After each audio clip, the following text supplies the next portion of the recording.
Hello and welcome to What the F*** Just Happened Today, your essential guide to the daily shock and awe in national politics. I'm Joe Amditis. Let's get to it. It's Wednesday, July 28th, 2021. Welcome to day 190. The White House and a bipartisan group of senators agreed on Wednesday on a far-reaching $1 trillion infrastructure bill. Democrats set an evening vote to advance it, paving the way for action on a crucial piece of President Biden's agenda. According to a fact sheet released Wednesday afternoon by the White House, the resulting bill would provide about $550 billion in new federal money for roads, bridges, rails, transit, water, and other physical infrastructure programs. Trump, on the other hand, tried and failed to sabotage the Biden infrastructure deal. Those close to the former president say he remains upset that Senate Republicans didn't move on a bill when he was in office. Though he has increasingly sought to undermine the negotiations, Trump's efforts to derail any infrastructure package have, so far, been mostly met with a shrug on Capitol Hill. Meanwhile, 4 police officers delivered emotional testimony on Tuesday during the first hearing of the House Select Committee on the 1/6 insurrection. The officers recounted the physical and verbal abuse that they endured while defending the U.S. Capitol on January 6th from a mob of Trump supporters.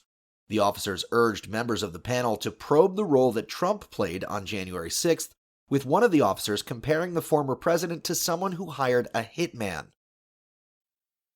Moving on, Joe Biden will announce a vaccination requirement for all federal government employees and contractors on Thursday. All federal employees and contractors will be required to get vaccinated against COVID-19 or submit to regular testing and mitigation requirements. Meanwhile, the CDC is urging vaccinated people in COVID hotspots to resume wearing masks indoors.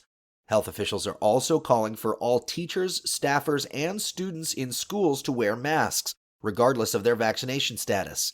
CDC Director Rochelle Walensky expressed her disappointment and dismay that the summer surge in cases, driven mainly by the Delta variant's startling transmissibility and low vaccination rates in many areas, had forced her agency's hand. And finally, Nancy Pelosi said Kevin McCarthy is a moron for opposing a mask mandate in the House of Representatives. Brian Monahan, the Capitol physician, instituted a new mask mandate for the lower chamber late Tuesday night in response to a spike in infections from the Delta variant of the coronavirus. When asked about McCarthy's comments opposing the mandate, Pelosi said, "He's such a moron."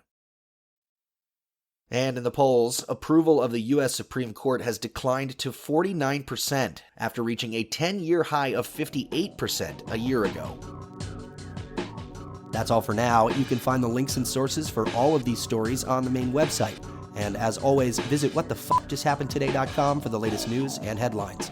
Until next time, I'm Joe Amditis.